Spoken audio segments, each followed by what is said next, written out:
I will give them awards so that they tell us their program so fast.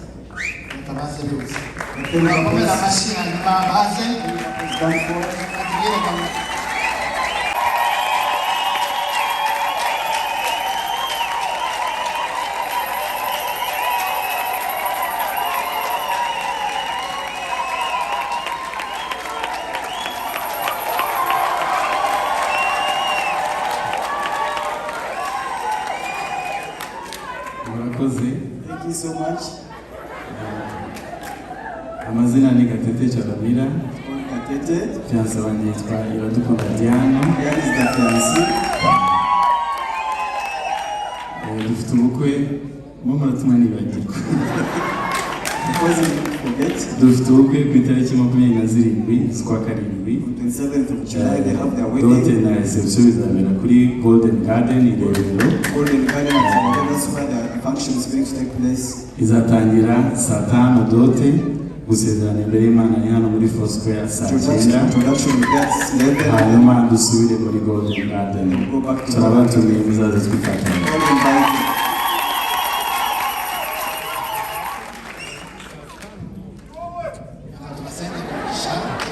Let us pray a blessing upon them. Bless them. Mpamvu tuberekana no kugira ngo itorero ndetse n'abantu bose muri rusange babagenzure bamenye ko nta miziro mufite.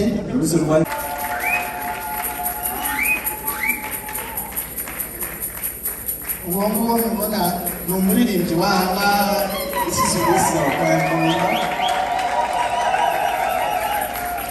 akora umurimo ukomeye niyo mpamvu amuhaye impundu kenshi. He does amazing work here. Ariko impundu zizayimeze mu izina rya Yesu turabishima. But we are all happy for you. Kamere kuri kubaraha. Yesu ashimwe. Praise God. Amazina yanjye nitwa Muhumuza Placide. It's called Muhumuza Placide. Fiancé wanjye nawe akitwa Mutesi Grace. Fiancé called Mutesi Grace. Tunejejwe no kubatumira mu bukwe bwacu. We are delighted to invite you to our wedding. Buzaba tariki 19 z'uku kwezi kwa karindwi. It's going to take place on 19th of July. Tuzashimirwa hano muri Foursquare. Holy Matrimony is going to be here in Foursquare. Dote na reception bizabera muri Romantic Garden. And then introduction is going to be in Romantic Garden. God bless. Haleluya. Haleluya. Amazina yanjye nitwa Niyomuhingeri Gideon. It's called Gideon. Fiancé wanjye yitwa Mpinganzima Redempta. Redempta is the fiancé. Tunejejwe no kubatumira mu bukwe teganya ku itariki 2 z'ukwezi kwa munani. They are happy to invite you to their wedding which is take place at 2nd of August. Gusaba no gukwa bizabera Romantic Garden ku Gisozi. Introduction and our giving will be taking place at Romantic Garden in Gisozi. Sezerana ni hano Foursquare saa 8. Then the Holy Matrimony will be here at Foursquare at 2 p.m. Tugasubira ku Gisozi muri reception. Then the invited guests will be served at Romantic Garden in Gisozi. Thank you so much. You're invited. Yes, ashimwe. Praise God. Nitwa Mujyambere Zakari. It's called Zakari. Nitwa Mukamanzi Gentil. Gentil is the fiancé. Yeah. Ni ukuvuga ngo ku itariki 28 z'uku kwezi 20th of July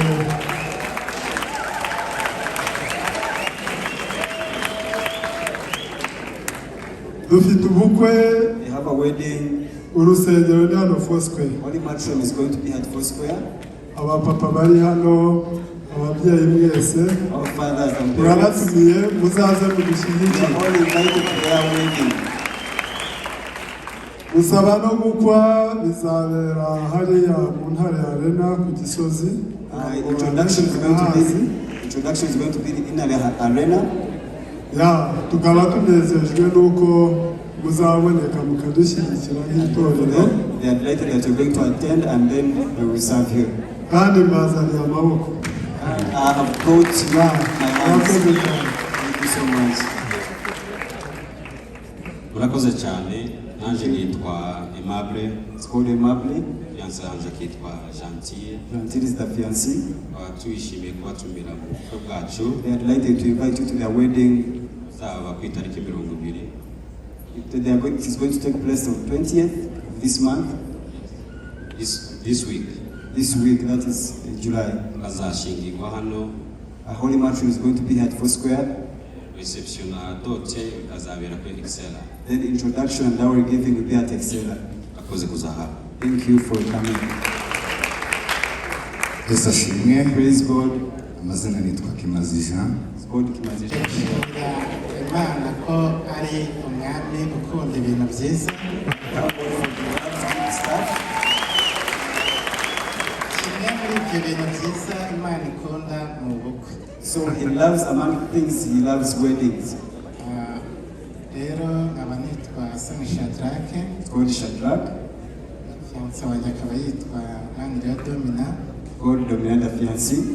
Tukaba dufite ubukwe ku itariki 20 z'uku kwezi. They have their wedding on 28th of this month. Bukaba buzabera kuri 15 muri Enfant de Dieu. They are going to have their wedding at Enfant de Dieu. Kubana namwe bisobanuye ko ari ukuzamura umurimo w'Imana. Presence will be a glorification of God's work.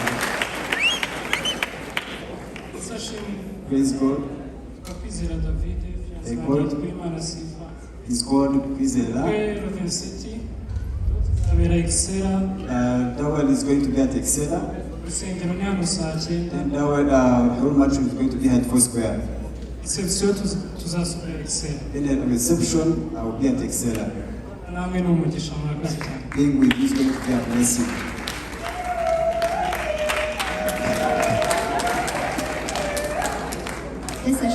Praise God. Mazina nitwa Beza Esther. It's called Esther. Fiancé yitwa Fizi Christian. The fiancé is called Christian. Tukaba dufite ubukwe kuri 3 z'ukwa munani. They have their wedding on 3rd of August. Ceremony zose zizabera ahitwa Kigali Prime Garden ni Gikondo. All the ceremonies will be at Prime Garden in Gikondo. Doti izatangira saa 3. Dowry giving and introduction will be at 9 a.m. Urusengero ruzatangira saa 7. And then the holy match will be at 1 p.m. Hanyuma reception izatangira saa 4. Then the reception will be at 4 p.m. You're all invited. Bw'umwihariko uzanzanira abana ndumwana n'umusangiza.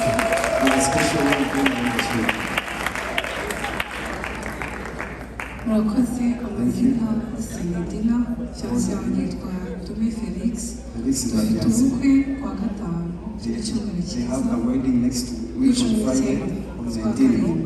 gusaba no gukwa bizabera Romantic Garden ku Gisozi. Urusengero ruzabera ngaha saa 8. Tuzasubira muri reception saa 10. Muratume mwese muzaze kubana natwe.